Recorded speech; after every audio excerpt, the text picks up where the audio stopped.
If you look at our reference image, you can see down here in the wheels that there's a very defined axle that connects both the wheels on either side of the x-axis. Now, I need to be able to go in and create some physical pieces of geometry that connects both of our wheels, and it's important that all of these pieces be centered to each other. Now, there's a number of ways that we can do this, but it gives us a great opportunity to talk about the duplication tools, because ultimately the duplication tools will allow us to work locally and center things locally along an initial wheel. Let me show you specifically what I'm talking about. So here's the back of my coal car, and as you can see, I have a whole series of wheels down here, and in a previous video, we talked about how we can use the mirroring tools to get a new copy of this wheel from this side over here. Let's just do it real fast. I'll change my action center to origin. Go to the duplication tools, here's mirror, and I'll simply left click on that side of the x-axis, and there's the duplicate copy. Drop the tool. Now I need to create an axle that will ultimately connect that wheel to that wheel. Now you're more than welcome to go in, back to the basic tools, create a new piece of geometry here, okay? Basically do this, extrude it along with the x-axis, and then try to get it as centered as you can. That's a ton of work, and it's never going to be perfect. And you know me, I'm a control freak. I like to have things perfectly centered to one another. So let's talk about the duplication tools, because ultimately, I would love to be able to duplicate this wheel and begin to edit that duplicate to create the axle.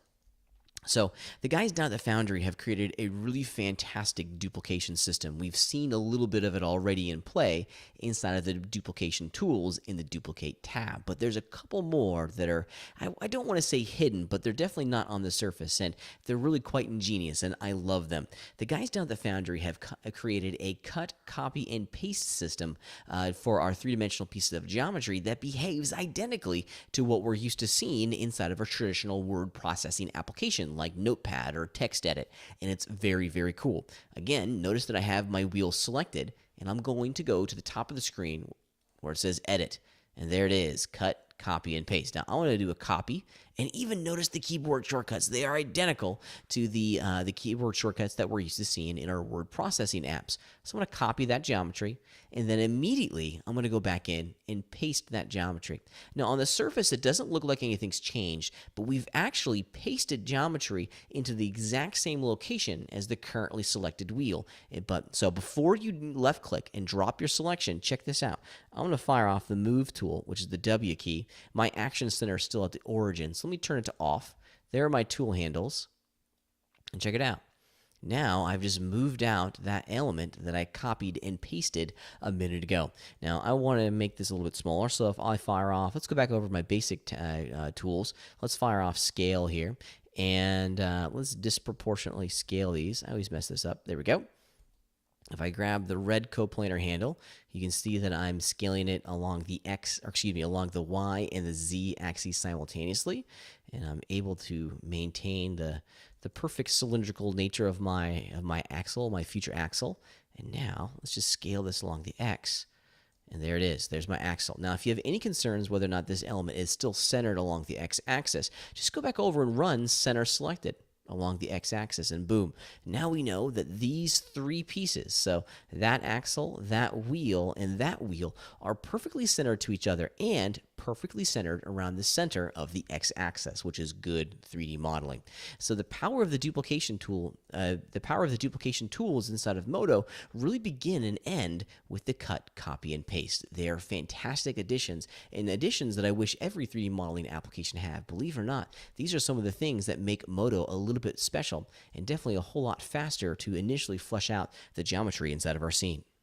Now that we have one set of wheels created, let's go ahead and continue using the cut, copy, and paste tools to flesh out the rest of the wheels. Let's get crazy here. As you can see, I have the other three sets of wheels already created, but I already have a unit of polygons up here that represents the total geometry, the total model for my wheels. So I'm actually going to delete these. There we go. And once again, I'm going to select these three pieces. I'm just shift double clicking on all of them to select each contiguous polygon group together. There we go.